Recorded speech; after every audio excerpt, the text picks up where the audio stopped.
RCB इतनी lethal थी कि दूसरी टीम इसे फेस करने से भी कांपती थी। सामने चाहे कितनी भी बड़ी चुनौती क्यों ना हो, कैप्टन विराट कोहली अपनी आरसीबी 11 के साथ उसे हेड्स ऑन फेस कर रहे थे। सब कुछ स्मूथ चल रहा था और ट्रॉफी बिल्कुल विराट कोहली के हाथों में दिख रही थी। लेकिन फिर तभी कुछ ऐसा होता है कि आरसीबी अपनी जीती जिताई ट्रॉफी गवा देती है और एक बार फिर से सीजन के एंड में रह जाती है ट्रॉफीलेस। तो आइए जानते हैं the story of an RCB almost won IPL in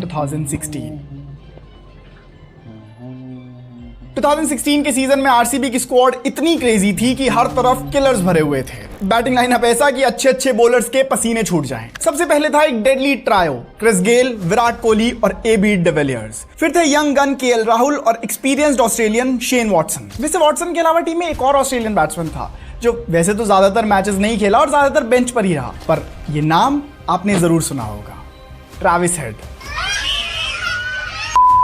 exactly, सोचो अगर ट्रेविस हेड जैसा बैट्समैन बेंच पर है तो टीम की प्लेइंग 11 में कितने खतरनाक बैटर्स होंगे। साथ ही केदार जाधव, स्टुअर्ट बिनी, सचिन बेबी और यंग सरफराज खान भी टीम में थे, जो उस टाइम पर सिर्फ 18 साल के थे और डोमेस्टिक क्रिकेट में अपना नाम बड़ा कर रहे थे। बॉलर्स में सबसे ज्यादा फॉर्म में थे युजवेंद्र चहल, जो उस टाइम पर बॉल से बड़े बड़े बैटर्स को डिस्ट्रॉय करते थे, और साथ ही थे श्रीनाथ अरविंद और death over specialist Chris Jordan. इस टीम के लिए कह सकते हैं कि जितने बड़े नाम उतने बड़े दर्शन और उतनी ही बड़ी परफॉर्मेंसेस। आरसीबी के लिए आईपीएल 2016 का पहला मैच आया सनराइजर्स हैदराबाद के अगेंस्ट, जो चिन्नास्वामी में ही खेला जा रहा था। लेकिन स्टार्ट वैसी नहीं थी जैसी एक्सपेक्ट की जा रही थी। भुवनेश्वर कुमार उस टाइम पर प्राइम फॉर्म में थे और उन्होंने आते ही क्रिस गेल की विकेट उखाड़ दी। लेकिन फिर क्रीज पर साथ दिखे विराट कोहली और एबी डिविलियर्स, और इन्होंने पहले मैच से ही आगे के पूरे सीजन का ट्रेलर दिखा दिया कि भाई शुरुआत ऐसी है तो समझ जाओ कि आगे क्या क्या और क्या क्या होने वाला है। दोनों ने पहले तो हाफ सेंचुरीज मारी और 150 रन की पार्टनरशिप जोड़ दी। फिर आए यंगस्टर सरफराज खान, जो उस टाइम पर हर छोटी अपॉर्चुनिटी पर शाइन करने की कोशिश कर रहे थे और उन्होंने 10 बॉल में ही 35 रन जड़ दिए और इस तरह आरसीबी की इनिंग को एक एपिक फिनिश मिली। आरसीबी ने पहले मैच से ही 200 प्लस स्कोर पहुंचा दिया, जहां 20 ओवर के एंड में स्कोर था 227। अब इतना बड़ा स्कोर उस टाइम पर यूजुअली चेज नहीं होता था और ऐसे में वार्नर की एसआरएच ने पूरा जोर लगाया, लेकिन चहल और वॉटसन की बॉलिंग के सामने वो ज्यादा कुछ कर नहीं पाए। आरसीबी ने अपना पहला मैच कंफर्टेबली 45 रन से जीता और कैंपेन की तगड़ी शुरुआत कर दी। अब एक आरसीबी फैन को शुरुआत में ऐसी परफॉर्मेंसेस देखने को मिल जाएं तो उम्मीदें तो बन जाएंगी ना। लेकिन आरसीबी ने कहा कि भाई स्टोरी इतनी सिंपल कैसे हो सकती है।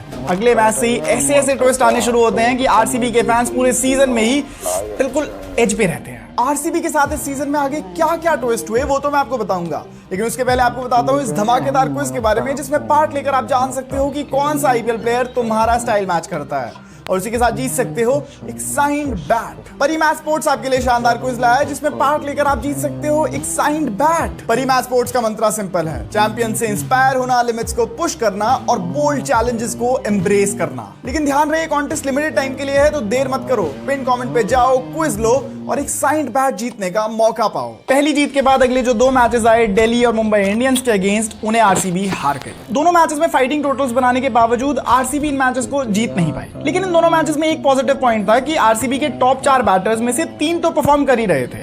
फिर जब मैच आया एमएस धोनी की राइजिंग पुणे सुपर जायंट्स के अगेंस्ट, तो विराट कोहली और एबी डिविलियर्स ने मिलकर दिखा दिया कि भाई दो भाई दोनों तबाही। कोहली के 80 और डिविलियर्स के 83 ने मेक श्योर करा कि आरसीबी ये मैच आराम से जीत जाए। डिविलियर्स के वो डायनामिक शॉट्स इस सीजन में भर के आ रहे थे, जिनकी वजह से उन्हें मिस्टर 360 नाम मिला है। आज तो हम बहुत सारे रिवर्स स्वीप्स और फ्लिक शॉट्स देखते हैं, लेकिन तब ये शॉट्स टीवी पर दिखते थे तो एक्चुअली लगता था कि कोई एलियन बैटिंग करने आया है। कोहली और डिविलियर्स इस सीजन में इतनी अनरियल बैटिंग कर रहे थे कि अभी सिर्फ 4 मैचेस हुए थे और इन 4 मैचेस में से 3 बार वो 100 प्लस की पार्टनरशिप कर चुके थे। वैसे इस सीजन में आरसीबी की एक और बड़ी यूनिक सी चीज थी जो मुझे पर्सनली बहुत ज्यादा पसंद थी, और वो थी उनकी जर्सीज। इस बार आरसीबी अपनी जर्सीज को एक नए ट्विस्ट के साथ लाई, जो इससे पहले आईपीएल में कभी नहीं देखा गया था, और ये ट्विस्ट था उनकी होम और अवे जर्सीज। और मैं आरसीबी की वो ग्रीन एनवायरनमेंट वाली जर्सी की बात नहीं कर रहा हूँ। इस सीजन के लिए RCB dedicated home and away jerseys लेकर आई थी, जहां अपने होम ग्राउंड चिन्नास्वामी में वो रेड डोमिनेटेड जर्सी पहनते थे और अवे मैचेस में उनकी जर्सी में ब्लैक कलर डोमिनेट करता था। अब वापस आते हैं आरसीबी के लीग स्टेज पर, जहां अगले 3 मैचेस उनके लिए एक बड़ा चैलेंज रहने वाले थे, क्योंकि इन तीनों मैचेस में उनकी बैटिंग तो सही परफॉर्म कर रही थी, लेकिन बॉलिंग से सही सपोर्ट नहीं मिल पा रहा था।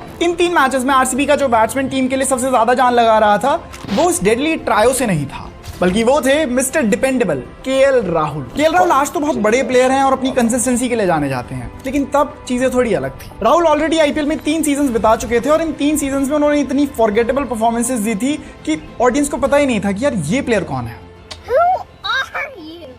पहले में 20, दूसरे में 166 और तीसरे में 142। और इस तरह तीनों सीजन में मिलाकर उन्होंने कुछ 350 रन भी नहीं बनाए थे। लेकिन इस सीजन में एक विस्फोट की तरह जब उन्होंने अपनी बैटिंग से धमाका करा तो पूरे क्रिकेटिंग वर्ल्ड में उनकी बातें होने लगी। अगले 3 मैचेस जिनको मैं एक चैलेंज की तरह बता रहा हूं, इनकी शुरुआत करी राहुल ने शगुन के 51 नॉट आउट बनाकर। फिर अगले मैच में बैटिंग ऑर्डर शफल हुआ, राहुल ने ओपनिंग करी और एक बार फिर से 50 जड़ दी। और फिर उसके अगले मैच में एक और हाफ सेंचुरी और राहुल ने लगातार 3 हाफ सेंचुरीज लगा दी थी। बिल्कुल ऐसा लग रहा था कि आरसीबी के बैटर्स कोई चीट कोड के साथ खेल रहे हैं। लेकिन फिर दूसरी तरफ ये भी लग रहा था कि यार कोई ये चीट कोड आरसीबी के बॉलर्स को भी दे दो, क्योंकि उनसे तो परफॉर्मेंस आ नहीं रही है। लगातार 3 मैचेस में हाफ सेंचुरी के साथ राहुल ने टीम के स्कोर को 180 के पार पहुंचाया। लेकिन तीनों ही मैचेस में लगातार टीम को एक करारी हार मिली। अब तक आरसीबी के 7 लीग स्टेज मैचेस हो चुके थे, जिसमें से 5 वो हार चुकी थी। और पता है कुछ जोक्स किसी रीजन की वजह से ही बनते हैं, और आरसीबी फैंस का वो कैलकुलेटर निकालने वाला जोक इसी सीजन से बना था। यूजुअली ये होता है कि अगर कोई टीम अपने 14 लीग स्टेज मैचेस में से 8 जीत जाए तो क्वालिफिकेशन मिल जाती है। लेकिन आरसीबी ने अभी जीते थे सिर्फ 2,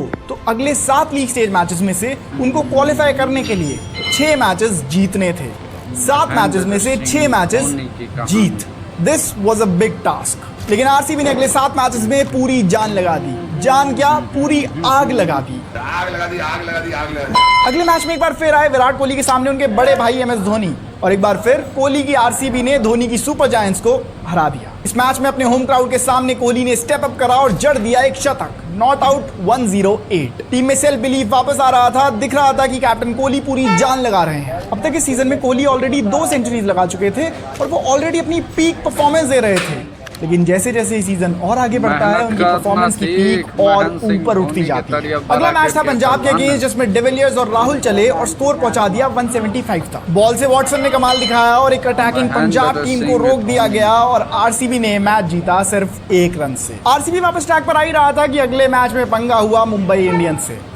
अब मुंबई इंडियंस को कभी अंडर एस्टिमेट नहीं कर सकते, क्योंकि वो तो हमेशा ही तगड़ा खेलते हैं यार। और फिर हुआ भी वही जिसका डर था। इस मैच में कोहली, गेल और डिविलियर्स तीनों सस्ते में निकल गए। लेकिन राहुल ने एक तरफ से अपनी क्रीज को बिल्कुल पकड़ के रखा और रन्स की पेस को डिक्टेट करा। एक मुश्किल सिचुएशन में रिलायबल राहुल आगे आए और 68 रन मार दिए। लेकिन एंड तक आरसीबी सिर्फ 151 ही बना पाई, और क्योंकि ये टारगेट ज्यादा बड़ा नहीं था तो मुंबई इंडियंस ने आसानी से चेज कर लिया। और ये आई आरसीबी के लिए एक निराश करने वाली। अब सिचुएशन टेंस हो गई थी। वो जो एक हार आरसीबी अफोर्ड कर सकती थी वो अब आ गई।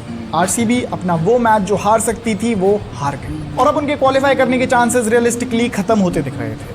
अब आरसीबी को अगर क्वालिफाई करने के बारे में सोचना भी था तो अपने बचे हुए 4 लीग स्टेज मैचेस में से चारों जीतने थे। जो 4 मैचेस बचे थे वो थे Gujarat Lions, Kolkata night Riders, Delhi Capitals और किंग्स 11 पंजाब के साथ। अब आरसीबी का हर मैच ही एक नॉकआउट मैच था, सिर्फ एक हार और वो टूर्नामेंट से बाहर। मैच आता है गुजरात लायंस के अगेंस्ट, जो उस सीजन में टेबल टॉपर्स थी। आरसीबी पहले बैटिंग कर रही थी, जहां गेल सिर्फ 6 रन बनाकर आउट हो गए। एक डू और डाई मैच में भला इससे खराब शुरुआत और क्या ही हो सकती है। लेकिन इस ख्याल ने डिविलियर्स को बिल्कुल परेशान नहीं करा। डिविलियर्स आए और उन्होंने अपनी दूसरी बॉल पर इंटेंट दिखाते हुए लगा दिया एक तगड़ा छक्का। कोहली ने एक एंड को सिक्योरली संभाल के रखा और डिविलियर्स दूसरी तरफ से कार्नेज करते गए। डिविलियर्स के पहले 16 रन आए सिर्फ 6 बॉल में। अगली 3 बॉल खेली तो उनके रन 22 तक पहुंच गए, और जब तक उन्होंने 25 बॉल्स खेली उनकी हाफ सेंचुरी पूरी हो चुकी थी। आप दिख रहा था कि ये दोनों भाई कुछ अलग ही करने आए हैं। आप खुद सोचो कि आरसीबी का शुरू के 11 ओवर्स के एंड पे स्कोर था 81, लेकिन यहां से इन्होंने अपनी बैटिंग का ऐसा गियर बदला कि अगले 9 ओवर्स में आए